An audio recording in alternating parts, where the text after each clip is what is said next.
Hello bachcho, let's have a look at this question which says buffer capacity is defined as the amount of acid or base that must be added to the buffer to cause. Options are 1 unit change of pH, 2 unit change of pH, no change in pH or the pH is equal to pKa plus minus 1.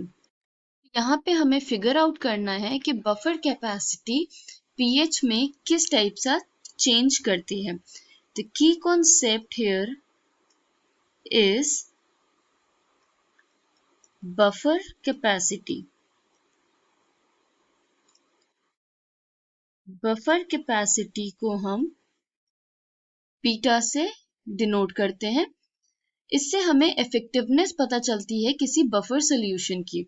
तो इसे कैसे समझ सकते हैं? It is the number of moles of acid or base which when added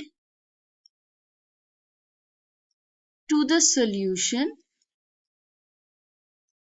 or to the buffer solution, they change the pH of the buffer solution by 1 unit.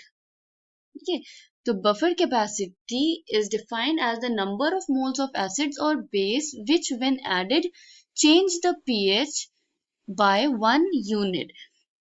इसे हम कैसे find out कर सकते हैं? So buffer capacity which is denoted by beta, इसे calculate कर सकते हैं by dividing number of moles of H plus या H3O प्लस हम लिख सकते हैं और OH एडेड. तो जितने नंबर ऑफ एसिड्स और बेस के मोल्स हम ऐड करते हैं उसको डिवाइड कर देते हैं by the change in pH and volume in litres, volume of buffer solution in litres. तो इस फॉर्मूला से हम बफर कैपेसिटी फाइंड आउट कर सकते हैं. तो यहाँ पे हम नंबर ऑफ मोल्स लेते हैं एसिड और बेस के जो कि ज़रूरी होते हैं to change the pH of solution by 1, okay, which is necessary to change the pH of the solution by 1. उसको हम डिवाइड कर देते हैं जो चेंज इन pH होता है उससे और वॉल्यूम बफर सॉल्यूशन के which should be in liters. इससे हमें बफर कैपेसिटी पता चलती है which in turn tells about the effectiveness of the buffer solution. Okay, तो 2 यूनिट चेंजेस नहीं होते हैं pH में, there is only 1 unit change in pH.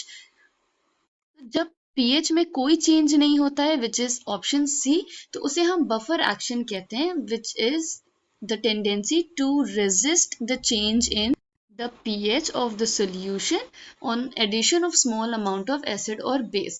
Okay, तो कोई चेंज नहीं होता है तो वो बफर एक्शन होता है.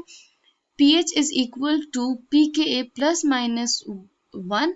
ये pH effective range होती है to make the buffer solution जो कि recommended range है. तो we can say that the buffer capacity is defined as the amount of acid or base that must be added to the buffer solution to cause 1 unit change of pH. I hope you understood it well. Thank you and best of luck.